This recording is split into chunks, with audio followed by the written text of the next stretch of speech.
लोकसभा चुनाव की तारीखों के ऐलान के साथ ही इस पर अब जबरदस्त सियासत भी शुरू हो चुकी है। विपक्षी दलों के नेता चुनाव को लंबा खींचने का आरोप लगा रहे हैं और सवाल ये खड़े कर रहे हैं कि 7 चरणों में मतदान कराने की आखिर क्या जरूरत है, जबकि बीजेपी के साथ एनडीए के घटक दलों ने चुनाव की तारीखों का स्वागत किया है और विपक्षी दलों के आरोप पर जवाब ये दिया है कि हर किसी को समान समय मिलेगा। तो इसमें सवाल आखिर क्यों खड़े किए जा रहे हैं? सबसे बड़ी खबर ये थी कि चुनाव की तारीखों का ऐलान हो चुका है, 7 फेजेज में चुनाव होने जा रहे हैं, लेकिन इस पर अब राजनीति भी शुरू हो चुकी है।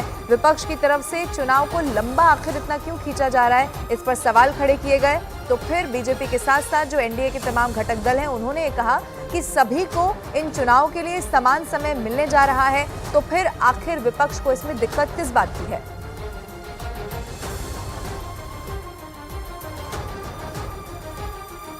तो लोकसभा चुनाव की तारीखों का ऐलान हो चुका है। इस वक्त आपकी टीवी स्क्रीन पर 7 चरणों में लोकसभा के कैसे चुनाव होने जा रहे हैं वो हम आपको इस वक्त दिखा रहे हैं। इसके अलावा आपको ये भी बता दें कि 4 जून की वो तारीख होगी जब सारे नतीजे यानी कि जो रिजल्ट है वो आने वाला है। पहला, दूसरा, तीसरा, चौथा, 5वां, 6वां और 7वां चरण आप देख लीजिए। पहले चरण का जो मतदान है वो 19 अप्रैल को होने जा रहा है, यानी कि वहीं से शुरुआत हो जाएगी। और उसके बाद आप देखेंगे तो कैसे 4 जून की वो तारीख होगी जब उसके बाद नतीजे सबके सामने आ जाएंगे। अब आपको ये भी बता रहे हैं कि कहाँ कितने चरणों में कौन से ऐसे राज्य जहां पर चुनाव होने जा रहे हैं। आप देखेंगे 2 चरण में कर्नाटक, राजस्थान, त्रिपुरा, मणिपुर में चुनाव होंगे। 1 चरण में तमिलनाडु, पंजाब, तेलंगाना, उत्तराखंड को कवर किया जाएगा। इसके बाद एक ही चरण में अरुणाचल प्रदेश, आंध्र प्रदेश, दिल्ली और गोवा में भी मतदान होंगे।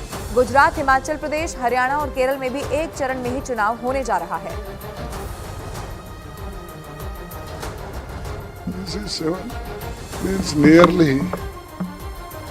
All development work will be stopped,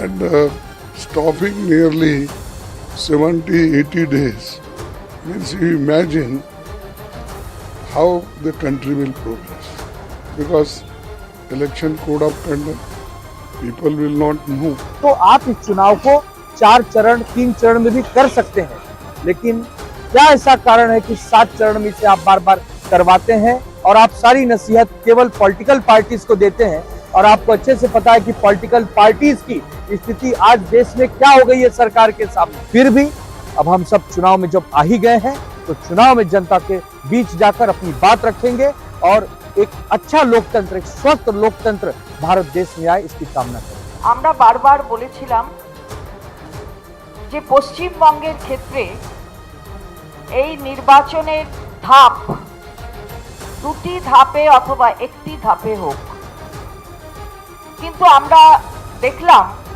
যে একই পদ্ধতি অবলম্বন করে 7টি দফায় নির্বাচন ঘোষণা হলো পশ্চিমবঙ্গের ক্ষেত্রে।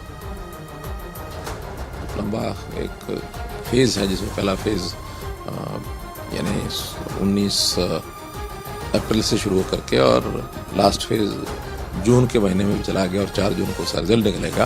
और हमारा हरियाणा का जो शेड्यूल है 6ठे यानी चरण में, और 25 मई को हमारा चुनाव होगा। और स्वाभाविक है कि 2 महीने से ऊपर का समय है। और मैं समझता हूँ पहली बात तो है कि किसी एक पार्टी के लिए नहीं, सबके लिए बराबर समय है और सबको अपनी गतिविधियों को जारी रखने के लिए, तैयारी करने के लिए पर्याप्त समय मिलेगा। और इस पर्याप्त समय में हर कोई अपने अपने हिसाब से चलेगा। और भारतीय जनता पार्टी का क्योंकि एक नेटवर्क बहुत अच्छा है हमारा, और उस नेटवर्क के कारण से लंबे समय का हमको बहुत ज़्यादा लाभ होगा। कोशिश उनकी कामयाब होने वाली नहीं है।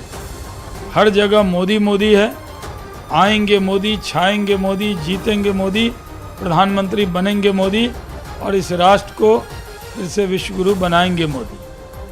अब चलिए आपको ये बताते हैं कि किस राज्य में कितने चरण में मतदान होने जा रहा है, चूंकि 19 अप्रैल से इसकी शुरुआत होने जा रही है। अब आपकी टीवी स्क्रीन पर आप देखिए 7 चरणों में मतदान। उत्तर प्रदेश, बिहार, पश्चिम बंगाल 80 सीट, फिर आप देखेंगे 40 और उसके बाद 42, यानी कि इन तीनों राज्यों में 7 चरणों में मतदान होगा।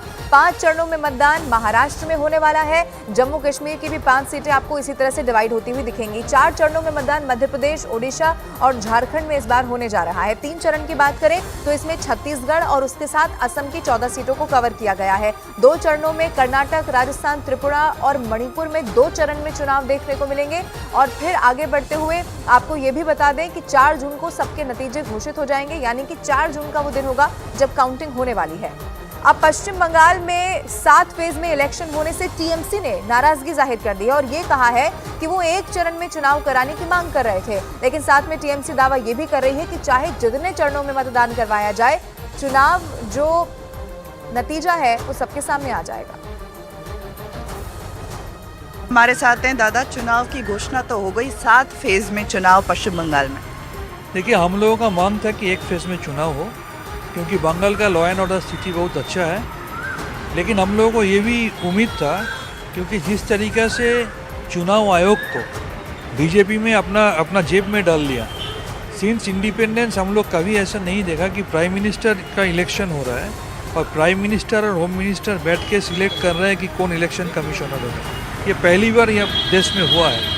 और जहाँ तक बंगाल का सवाल है, यहाँ पर बंगाल में एक शेरनी है ममता बनर्जी, बंगाल में है अभिषेक बनर्जी, जिस बंगाल को पॉलिटिकली बीजेपी कभी विन ओवर नहीं कर सकता है, जिस बंगाल को ये लोग मिलाइन करने में लगे हुए हैं, जिस बंगाल को ये लोग डिप्राइव करने में लगे हुए हैं। इसलिए बंगाल का खिलाफ ये लोग ऐसे बिहेवियर करेगा, ये हम लोगों को पता था। लेकिन ये भी हम लोगों को मालूम है 7 फेज क्यों, अगर 42 फेज में भी चुनाव होता, 920 कंपनी क्यों, अगर 9200 कंपनी भी लाया गया होता, फिर भी बंगाल का आदमी मन बना लिया। Anti Bengal and anti Bengali BJP को ये लोग पिछले कई चुनाव में मुंह तोड़ जवाब दिया है, इस बार भी देंगे। न्यूज़ 18 इंडिया से बात करने के लिए बहुत बहुत धन्यवाद। Ashika Singh, news 18 India, Kolkata.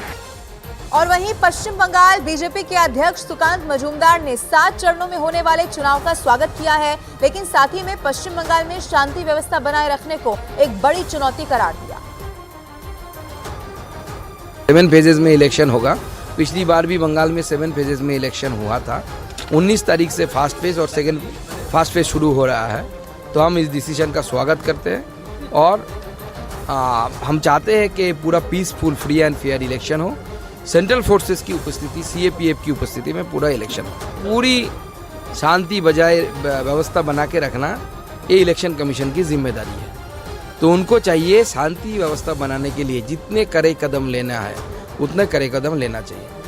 अब चलिए एक बार फिर से आपको ये बता देते हैं कि कौन कौन सी वो तारीख होने वाली है जब चुनाव होने वाले हैं। कल चुनाव आयोग ने प्रेस कॉन्फ्रेंस करके बकायदा इसकी औपचारिक जानकारी दे दी है। देश में 7 चरणों में लोकसभा चुनाव संपन्न कराए जाएंगे, ये सबसे बड़ी खबर रही। 4 जून को मतगणना होगी और उसी दिन नतीजे सबके सामने आ जाएंगे। पहले चरण का मतदान 19 अप्रैल को होगा, 26 अप्रैल को दूसरे चरण की वोटिंग होगी, 7 मई को तीसरे चरण के लिए वोट डाले जाएंगे, 13 मई को चौथा, तो वहीं 20 मई को 5वां चरण होगा, 25 मई को छठे चरण का चुनाव होगा और फिर एक और आखिरी जो 7वां चरण है वो 1 जून को होने जा रहा है। और उसके बाद 4 जून की वो तारीख होगी जब मतगणना होगी, यानी कि काउंटिंग होगी, और उसके बाद चुनावी नतीजे क्या सामने आए हैं वो पूरे देश के सामने आ जाने वाला है। किसकी सरकार देश में बनने जा रही है, ये भी 4 जून को ही सब कुछ क्लियर हो जाने वाला है।